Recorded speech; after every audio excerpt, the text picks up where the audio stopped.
Hi guys, मैं Sachin Sharma, faculty of physics, आपके बीच अगली क्लास के लिए फिर रूबरू हुआ हूँ।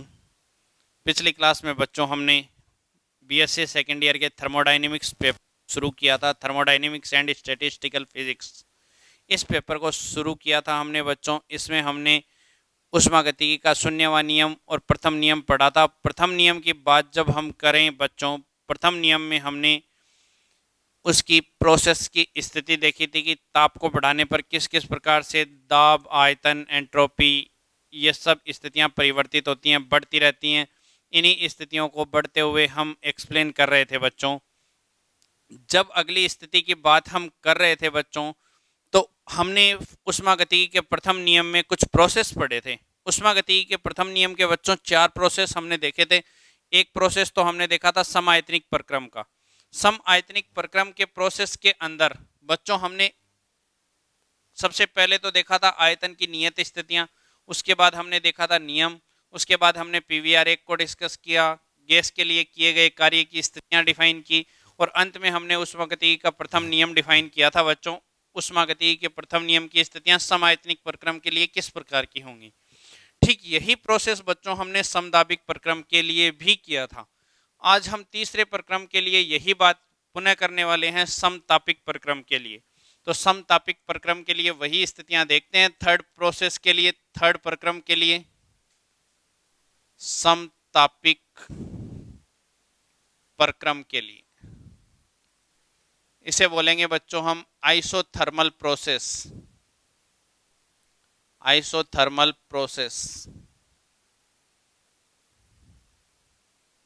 समतापिक प्रक्रम।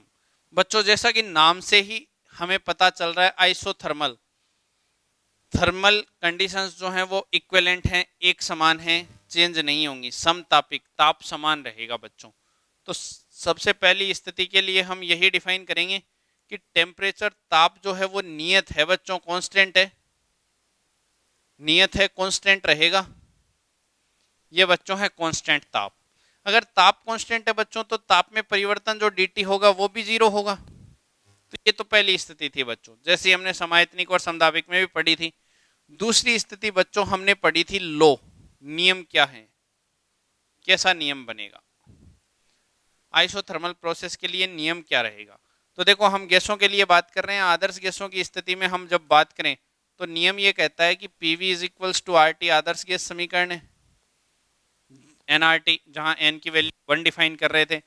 अब देखो बच्चों, यहाँ आर भी कांस्टेंट है, गैस नियतांक है, और टी जो है वो हमें समतापिक प्रक्रम में नियत दे रखा है। समतापिक प्रक्रम में टी नियत होता है, तो आर भी नियत है, टी भी नियत है। तो हम ये कह सकते हैं पीवी इज इक्वल्स टू, दो नियतांकों का गुणनफल भी एक नियतांक होगा, उस नियतांक को मैंने मान लिया के, तो पीवी इज इक्वल्स टू के वैल्यू बनी बच्चों।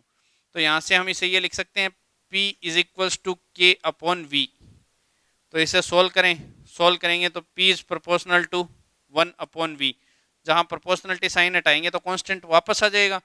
तो ये वाली जो स्थिति है बच्चों, ये वाली जो स्थिति है अपने पास, बहुत ही इंपॉर्टेंट स्थिति है। इस स्थिति को हम बच्चों कहेंगे बॉयल का नियम, बॉयल्स लॉ, बॉयल का नियम, बॉयल्स लॉ कहलाता है बच्चों। ये बॉयल्स लॉ को रिप्रेजेंट करेगा, P is proportional to 1 upon V. तीसरी कंडीशन जो बच्चों हम देखने वाले हैं वो स्थिति है हमारे पास पीवी आरेख। पीवी आरेख, पीवी आरेख की स्थिति को बच्चों हम एक्सप्लेन करेंगे। पीवी आरेख की स्थिति में बच्चों हम पीवी आरेख बना लेते हैं, ड्रॉ कर लेते हैं।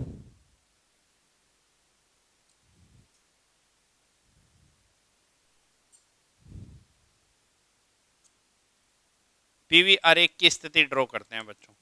अब देखो, P और V की स्थिति हमारे पास बॉयल के नियम से ये कहलाती है कि P is proportional to 1 upon V है।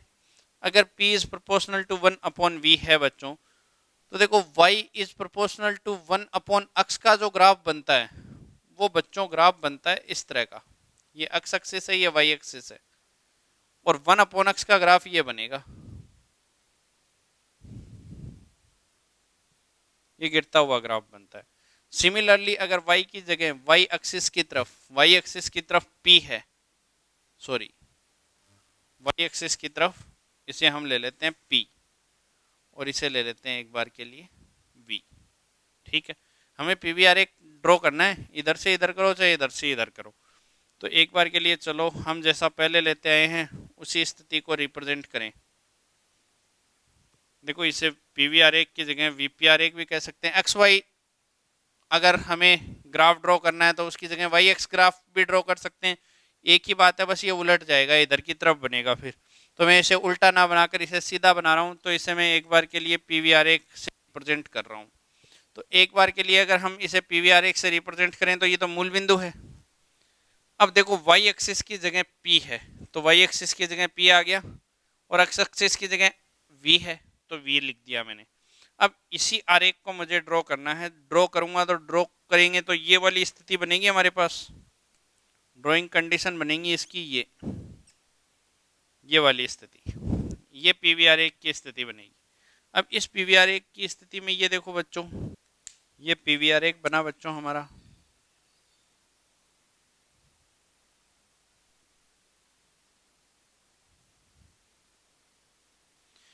अब देखो यहाँ इस बिंदु पर मान लो मैंने P1 प्रेशर लिया, इस बिंदु पर मैंने P2 प्रेशर लिया, इसी तरह से इस बिंदु पर मैंने V1 वॉल्यूम लिया, इस बिंदु पर मैंने V2 वॉल्यूम लिया। तो देखो P और V कांस्टेंट नहीं है बच्चों, डिफरेंट है, लेकिन P is proportional to 1/V से रिप्रेजेंट किया है तो ये वाला कर्व बनेगा, ये बॉयल्स लॉ के कर्व को रिप्रेजेंट करेगा बच्चों। तो ध्यान रखेंगे बॉयल्स लॉ के कर्व को हम y is proportional to 1/x के ग्राफ से रिप्रेजेंट कर सकते हैं। अगर यही स्थिति बच्चों हम कार्य के लिए देखें तो नेक्स्ट स्थिति की बात करते हैं बच्चों अपन किए गए कार्य की, गैस द्वारा किया गया कार्य कितना होगा। अगर हम कार्य की बात करें बच्चों तो कार्य का जो मान होगा वो कार्य का मान रिप्रेजेंट किया जाएगा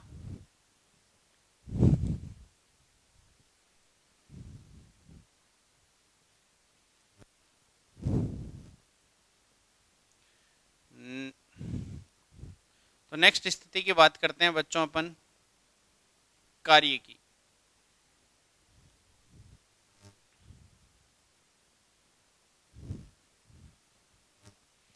नेक्स्ट स्थिति की बात करते हैं बच्चों अपन कार्य की।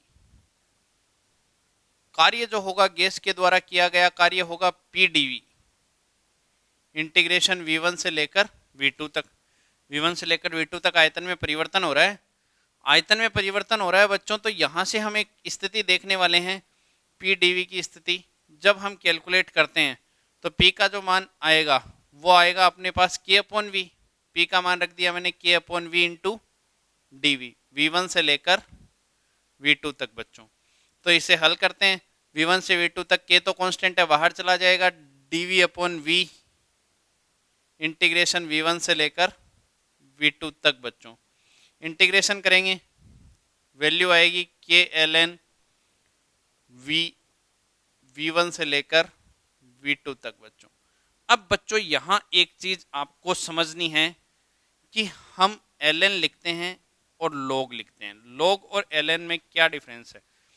इसकी स्थितियां एक 10 बेसिस पे है, एक ई बेसिस पे है। तो सबसे पहले तो हम बच्चों ये ध्यान रखेंगे कि ln को यहाँ क्यों प्रयुक्त किया गया है। पहली स्थिति कि थर्मोडाइनेमिक्स जो होती है उसमें नंबर ऑफ मॉलिक्यूल्स 10⁻23 के ऑर्डर में होते हैं बच्चों। तो 10⁻23 के ऑर्डर में होने के कारण अमाउंट बहुत बड़ा होता है नंबर ऑफ मॉलिक्यूल्स का, इसलिए हम log की स्थिति को इस प्रकार से लिखा जाता है।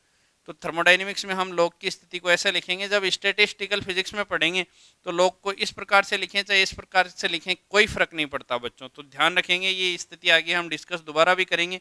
लेकिन अगर आपको ln को log में कन्वर्ट करना है तो एक चीज़ का ध्यान रखेंगे, 2.303 से मल्टीप्लाई कर देंगे ln को log में कन्वर्ट करने के लिए। तो ln में वैल्यू आई है हमारी, सोल्व कर लेते हैं इसे। किया गया जो कार्य होगा बच्चों वो किया गया कार्य होगा K ln V2 minus log V1 ln V1, log A minus log B बच्चों होगा log A/B।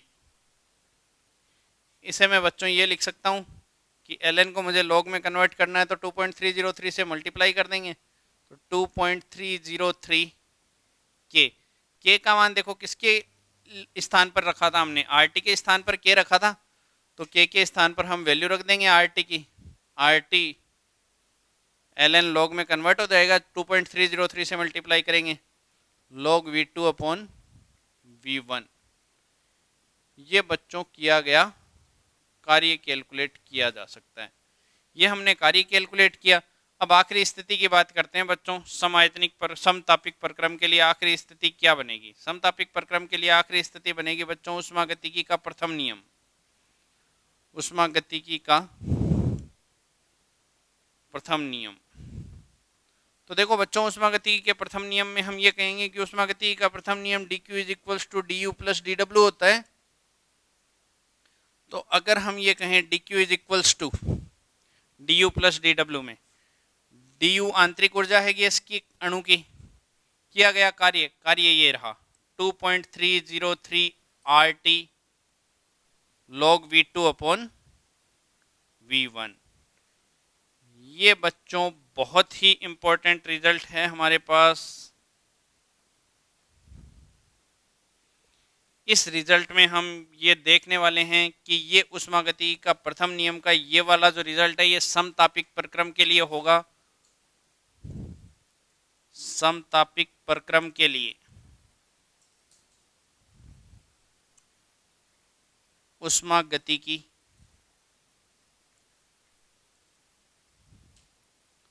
का प्रथम नियम कहलाता है। ये बच्चों ऊष्मागतिकी का प्रथम नियम समतापी प्रक्रम के लिए रिप्रेजेंट किया जाएगा।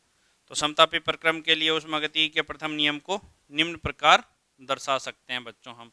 तो ये हमारे पास समतापी प्रक्रम के लिए पहली स्थिति हो गई तापनीय। दूसरी स्थिति हमने नियम पढ़ा जो बॉयल्स लॉ के रूप में P = 1/V के पदों में दर्शाया जाएगा। उसके बाद हमने PV आरेख पढ़ा था बच्चों। इस प्रकार से PV आरेख प्रदर्शित किया जाएगा। गैस द्वारा किया गया कार्य या गैस पर किया गया कार्य इस प्रकार का होगा। इसके अलावा ऊष्मागतिकी के प्रथम नियम को जब हम रिप्रेजेंट करेंगे बच्चों तो वो इस प्रकार की स्थिति होगी। इसी ऊष्मागतिकी के प्रथम नियम की स्थिति को हमने समतापिक प्रक्रम, आयतनिक प्रक्रम और समदाबिक प्रक्रम के लिए भी देखा था। वो भी स्थितियां यहाँ अलग अलग आई थी बच्चों। यहाँ भी स्थिति अलग है। इसका मतलब ऊष्मागतिकी का नियम हर प्रक्रम के लिए अलग अलग वेरी करेगा बच्चों। तो अगला प्रोसेस और देखते हैं किस प्रकार की स्थिति अगले प्रोसेस के रूप में पढ़ी जा सकती है। समतापिक, समदाबिक, सम आयतनिक प्रक्रम के बाद जो अगली स्थिति हम पढ़ने वाले हैं बच्चों वो है सम एंट्रोपिक या रुद्धोष्म प्रक्रम की स्थिति। सम एंट्रोपिक या रुद्धोष्म प्रक्रम की स्थिति को जब हम चौथे प्रोसेस में पढ़ेंगे तो देख लेते हैं बच्चों उसे कि उसकी स्थिति किस प्रकार से डिफाइन की जाएगी। तो चौथा जो प्रक्रम है अपना वो बच्चों कहलाएगा सम एंट्रोपिक या रुद्धोष्म प्रक्रम। जनरली उसे रुद्धोष्म प्रक्रम से ही प्रदर्शित किया जाएगा, तो हम उसे रुद्धोष्म प्रक्रम के पदों में ही पढ़ते हैं। इसे बोलते हैं बच्चों आइसो एंट्रोपिक प्रोसेस या एडियाबैटिक प्रोसेस।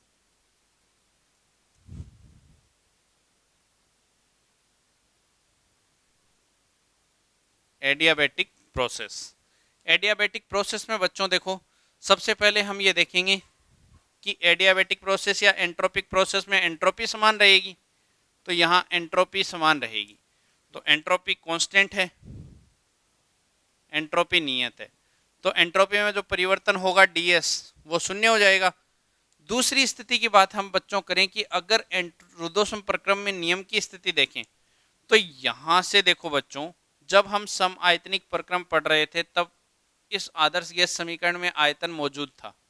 जब हम समदाबिक प्रक्रम पढ़ रहे थे तब इसी समीकरण में दाब भी मौजूद था।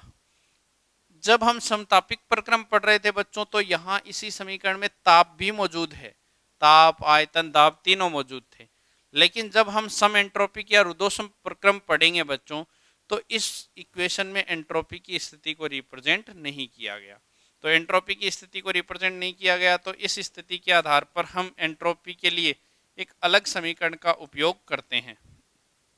उस समीकरण को बोला जाता है रुद्धोष्म गैस का समीकरण। उस रुद्धोष्म गैस के समीकरण को बच्चों हम लिखेंगे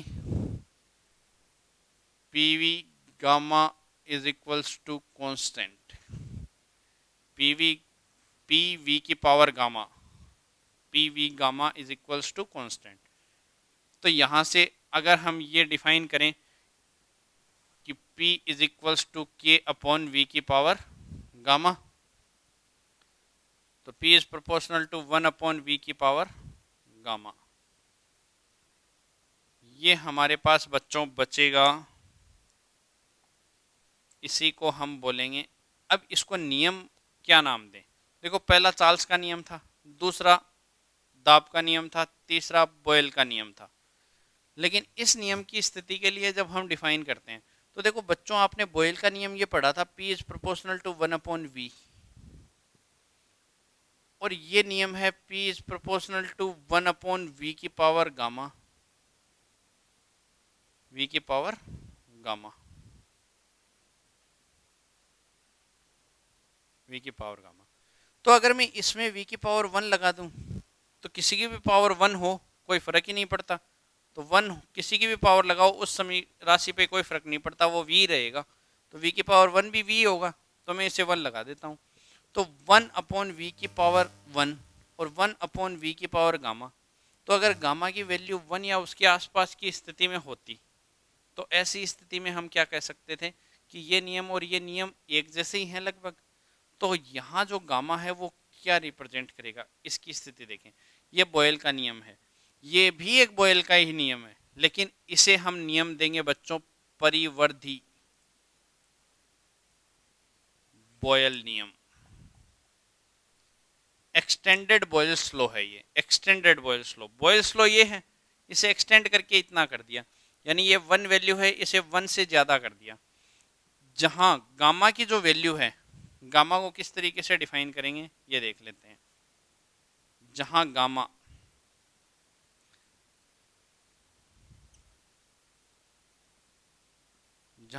गैसों की परमाणुकता को दर्शाती है, गैसों की परमाणुकता है।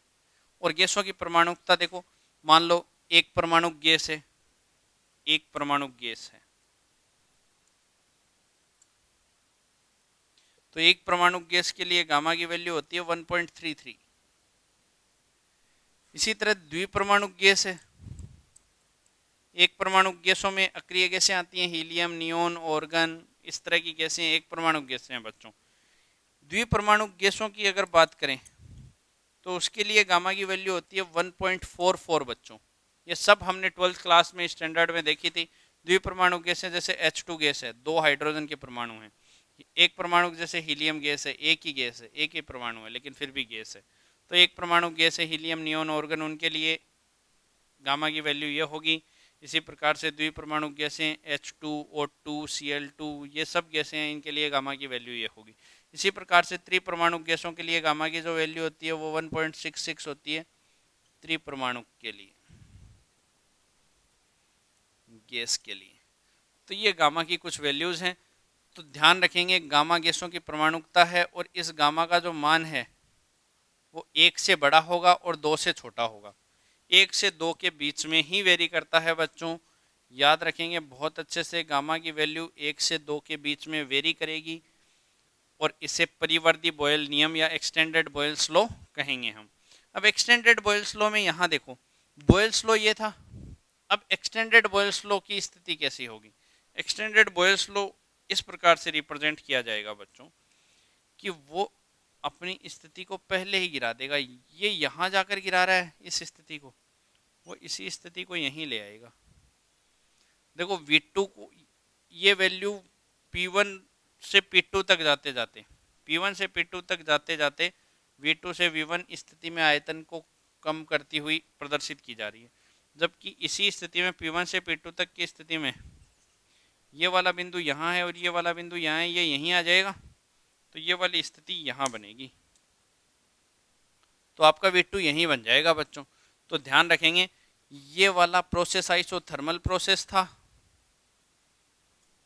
आइसोथर्मल प्रोसेस है, समतापी प्रक्रम, और ये वाला प्रोसेस है एडियाबैटिक। एडियाबेटिक प्रोसेस है। ये आइसोथर्मल प्रोसेस है, ये एडियाबेटिक प्रोसेस है। एडियाबेटिक प्रोसेस में बच्चों क्या होता है कि ये बहुत फास्ट प्रोसेस होगा आइसोथर्मल के रेस्पेक्ट में, ये स्लो डाउन होगा धीरे धीरे, ये बहुत फास्टली डिक्रीज हो जाएगा। तो याद रखेंगे एडियाबेटिक प्रोसेस जो है, adiabatic process greater than isothermal process या faster than isothermal process. Isothermal process की तुलना में ये बहुत फास्ट प्रोसेस होगा बच्चों। तो आइसोथर्मल प्रोसेस एक स्लो प्रोसेस है, एडियाबेटिक प्रोसेस एक फास्ट प्रोसेस है बच्चों। तो ये अपने पीवीआर 1 हो जाएगा इसका बच्चों। अब बात करते हैं बच्चों इसके किए गए कार्य की स्थिति की, कि कार्य किस प्रकार से कैलकुलेट किया जाएगा। फिर कार्य को ऊष्मागतिकी के प्रथम नियम में रख देंगे। तो कार्य कैलकुलेट करते हैं बच्चों। इसके लिए बहुत इंपॉर्टेंट कार्य है रुद्धोष्म प्रक्रम में किया गया कार्य। रुद्धोष्म प्रक्रम में किया गया कार्य इंपॉर्टेंट इसलिए भी है बच्चों क्योंकि रुद्धोष्म प्रक्रम एक ऐसा प्रक्रम है जो विलगित निकाय की तरह कार्य करता है। किसकी तरह कार्य करता है? विलगित निकाय की तरह। और विलगित निकाय क्या होगा? विलगित निकाय बच्चों एक ऐसा निकाय होगा जिसमें ना तो ऊष्मा को दिया जा सकता है ना ही ऊष्मा को लिया जा सकता है, अर्थात ऊष्मा में परिवर्तन शून्य होता है।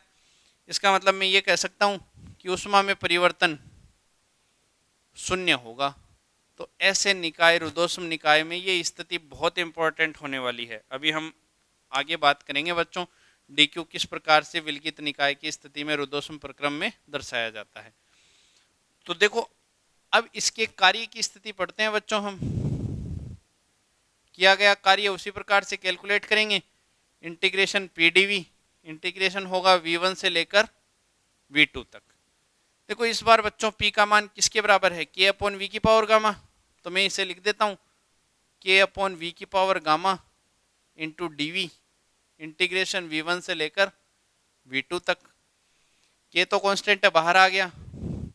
V की पावर गामा ऊपर जाएगा तो V की power minus gamma into D, integration V1 से लेकर V2 तक। इंटीग्रेशन करेंगे तो देखो K V की पावर माइनस गामा का इंटीग्रेशन होगा V की power minus gamma plus 1 upon minus gamma plus 1, V1 से लेकर V2 तक बच्चों। जैसे x की पावर n का समाकलन होता है, x की पावर n का समाकलन होता है x की power n plus 1 upon n plus 1। तो v की पावर माइनस गामा का v की power minus gamma plus 1 upon minus gamma plus 1 हो जाएगा बच्चों। तो ये स्थिति हम यहाँ से रिप्रेजेंट कर रहे हैं। सोल्व कर लेते हैं इसे। किया गया कार्य का जो मान आएगा वो k इंटू बच्चों वैल्यू मिलेंगी यहाँ से v की पावर, देखो v की पावर में है दोनों, तो 1 माइनस गामा लिखूं या गामा माइनस गामा प्लस 1 लिखूं, एक ही बात रहेगी। V1 से V2 देखो 1 माइनस गामा मैंने बाहर ले लिया कांस्टेंट, 1 माइनस गामा। तो इसे सॉल्व कर लेते हैं। K upon 1 minus gamma, V2 का मान रखें V2 1 minus gamma minus V1 1 minus gamma. देखो यहां से बच्चों अगर मैं इस K को अंदर ले जाता हूं, K को अंदर ले जाता हूं, K को अंदर ले जाएंगे तो देखो यहां से K की वैल्यू क्या आएगी? K की वैल्यू बच्चों ये आएगी कि K को हमने PV गामा लिखा है और PV गामा की स्थिति में K कांस्टेंट है, K तो बदलेगा नहीं। देखो P1 बिंदु पर V1 स्थिति है, P1 बिंदु पर V1 स्थिति है, लेकिन K तो कांस्टेंट है। इसी तरह से PV gamma is equals to K में P2 बिंदु पर V1 है, P1 बिंदु पर V2 है। तो इसकी स्थिति को मैं P2 V2 लिख सकता हूँ। जैसे मान लो मैंने यहाँ लिख दिया कि दाब में परिवर्तन, दाब बढ़ेगा तो आयतन में कमी आएगी, तो आयतन में कमी आएगी, ये कमी है ये वृद्धि है, इनिशियल आयतन है ये कमी होता जाता है। तो इस स्थिति में P2 V2 गामा को रिप्रेजेंट कर सकते हैं हम K से। तो देखो K P1 V1 गामा भी है और P2 V2 गामा भी है। तो अगर मैं के को अंदर ले जाऊं, के को अंदर ले जाते हैं तो देखो के अंदर गया, V2 1 minus gamma upon 1 minus gamma, के 1 माइनस गामा को मैं अंदर ले गया इसके V2 के साथ, माइनस के इसके साथ भी ले गया, V1 1 minus gamma upon 1 minus gamma, ये लिखेंगे इसे सोल्व कर लेते हैं। सोल्व करें तो बच्चों देखो यहाँ से के का मान V2 है यहाँ, तो मैं ऐसा मान रखता हूँ जो के का V2 दे दे मुझे, तो V2 ये देगा, V2 गामा, तो के का मान यहाँ रख दिया मैंने के स्थान पे, V2 गामा, तो पहले के स्थान पे, और V2 1 माइनस गामा पहले से है, V2 1 माइनस गामा पहले से है, अपॉन 1 माइनस गामा, माइनस देखो 1 माइनस गामा तो कांस्टेंट आ जाएगा बच्चों, ऊपर लिख देता हूँ मैं माइनस, एलसीएम आ जाएगा, ये तो सेम है। इस के की जगह में रखूंगा V1 वाला पद, तो V1 वाला पद है के की जगह P1 V1 gamma, P1 V1 gamma into V1 1 minus gamma पहले से ही है, 1 माइनस गामा, तो देखो यहाँ से V2 गामा और V2 माइनस गामा, तो V2 की पावर 1 और V2 की पावर माइनस गामा, V2 की पावर माइनस गामा और V2 की पावर प्लस गामा तो कैंसिल हो जाएंगे, और V1 की पावर गामा और V1 की पावर माइनस गामा भी कैंसिल हो जाएंगे। यहाँ से बच्चों बचेगा P2, V2 की पावर 1 है तो V2 minus P1 V1 upon 1 minus gamma, ये बचा बच्चों आपके पास कार्य।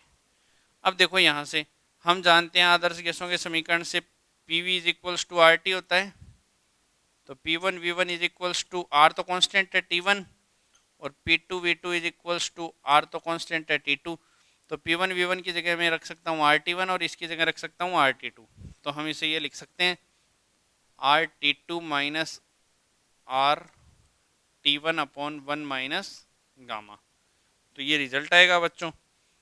इन रिजल्ट्स को यूज कर लेते हैं हम, रिजल्ट्स को यूज करेंगे तो किया गया कार्य हमारे पास ये कैलकुलेट होकर आया, R कांस्टेंट है, T2 minus T1 upon 1 minus gamma, बहुत ही इंपॉर्टेंट रिजल्ट है, सबसे इंपॉर्टेंट रिजल्ट चारों प्रक्रमों में यही कार्य कैलकुलेट करना है कि रुद्धोष्म प्रक्रम में किया गया कार्य कितना होगा। अब बात करते हैं आखिरी पॉइंट की बच्चों, ऊष्मागतिकी का प्रथम नियम, ऊष्मागतिकी का प्रथम नियम। इस ऊष्मागतिकी के प्रथम नियम में बच्चों देखो हम जानते हैं dq इज इक्वल्स टू होता है du प्लस dw, यहां से हम क्या लिखेंगे dq is equals to du plus dw, ये रहा किया गया कार्य RT2 minus T1 upon 1 minus gamma, ये बना बच्चों। लेकिन हम बच्चों जानते हैं रुद्धोष्म प्रक्रम के लिए ऊष्मा में परिवर्तन तो होता ही नहीं है, ऊष्मा में परिवर्तन हमने क्या पढ़ा था रुद्धोष्म प्रक्रम के लिए, dq इज इक्वल्स टू 0, क्योंकि विलगित निकाय ना तो ऊष्मा लेता है ना देता है, तो ऊष्मा में परिवर्तन ही नहीं होगा, तो ऊष्मा में परिवर्तन तो 0 हो गया। ये तो अगर ये 0 हो गया बच्चों तो देखो du को मैं इधर ले आता हूँ, du इज इक्वल्स टू, यहाँ माइनस साइन आ जाएगा इधर, तो हम इसे ये लिख सकते हैं RT2 minus T1 upon 1 minus gamma को गामा माइनस 1 लिख देंगे, क्योंकि माइनस साइन आएगा उसे अंदर ले गया मैं, तो यह आपके पास ऊष्मागतिकी का प्रथम नियम होगा। इसे ऊष्मागतिकी का प्रथम नियम कहेंगे बच्चों किसके लिए, रुद्धोष्म प्रक्रम के लिए। तो अब यहाँ से हमने चारों प्रक्रम पढ़े हैं ऊष्मागतिकी के, और चारों प्रक्रमों में मैंने 4 ऊष्मागतिकी के प्रथम नियम की स्थितियाँ कैलकुलेट की हैं। इन चारों को मैं 1 बाय 1 यहाँ रिप्रेजेंट कर रहा हूँ बच्चों। देखो ऊष्मागतिकी का प्रथम नियम हमने पढ़ा था बच्चों dq is equals to du plus dw, actually में ऊष्मागतिकी का प्रथम नियम यही था। लेकिन आपको अगर एग्जाम में पूछे बच्चों कि ऊष्मागतिकी के प्रथम नियम को लिखोगे कैसे समआयतनिक प्रक्रम के लिए, तो समआयतनिक प्रक्रम के लिए ऊष्मागतिकी का प्रथम यही है, किया गया कार्य तो शून्य हो जाता है क्योंकि आयतन में परिवर्तन ही नहीं होता समआयतनिक प्रक्रम में, तो ये बनेगा। इसी तरह से समदाबिक प्रक्रम की बात करें बच्चों, तो समदाबिक प्रक्रम में यही मान जो बनता था वो du plus p delta v बनता था, ये हमने कैलकुलेट भी किया है बच्चों।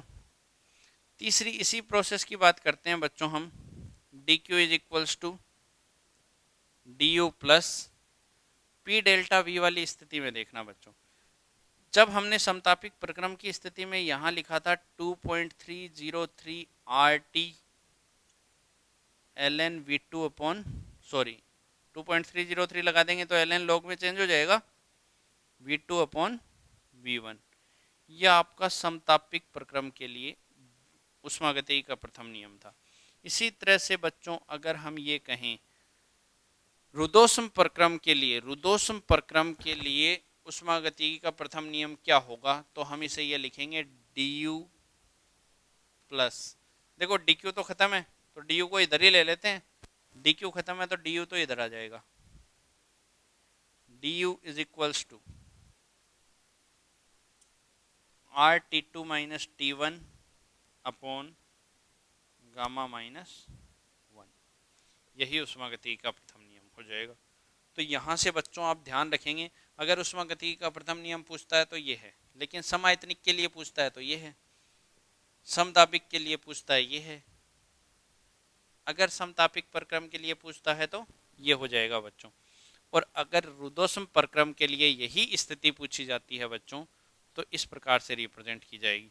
तो हमने ऊष्मागतिकी के प्रथम नियम को बहुत डिटेल में पढ़ा है बच्चों कि हर प्रक्रम को डिसाइड किया है हमने किस प्रकार से कौन से प्रक्रम में ऊष्मागतिकी के प्रथम नियम को परिभाषित किया जा सकता है। बाकी नेक्स्ट लेक्चर में ऊष्मागतिकी के सेकंड नियम से रिलेटेड हम चर्चाएं करेंगे। इस लेक्चर के लिए हमने ये सारी स्थितियां डिफाइन की हैं, इनको आराम से पॉज कीजिएगा बच्चों, आराम से पढ़िएगा, इसे पॉज करके अपने नोट्स बनाइएगा, अपनी कॉपी किताब पेन पेंसिल लेके बैठिएगा, नोट्स बनाते वक्त आराम से बहुत ही अच्छे सुंदर सुंदर नोट्स बनाने हैं हमें और बहुत ही अच्छे तरीके से समझकर पढ़ना है। याद रखेंगे रुदोष्म प्रक्रम में ये स्थिति बहुत इंपॉर्टेंट है, डी क्यू जीरो होना चाहिए, उष्मा में परिवर्तन शून्य होगा, निकाय विलगित है, जैसे थर्मस है, थर्मस में ना तो उष्मा ले सकते हैं ना दे सकते हैं, तो वो एक रुदोष्म प्रक्रम को फॉलो करने वाला निकाय है, विलगित निकाय है। तो ये इंपॉर्टेंट कंडीशन है, ये ध्यान रखेंगे तभी ऊष्मागतिकी के प्रथम नियम को डिफाइन कर पाएंगे बच्चों। तो बाकी मिलते हैं अपन नेक्स्ट क्लास के लिए, तब तक के लिए थैंक यू बच्चों।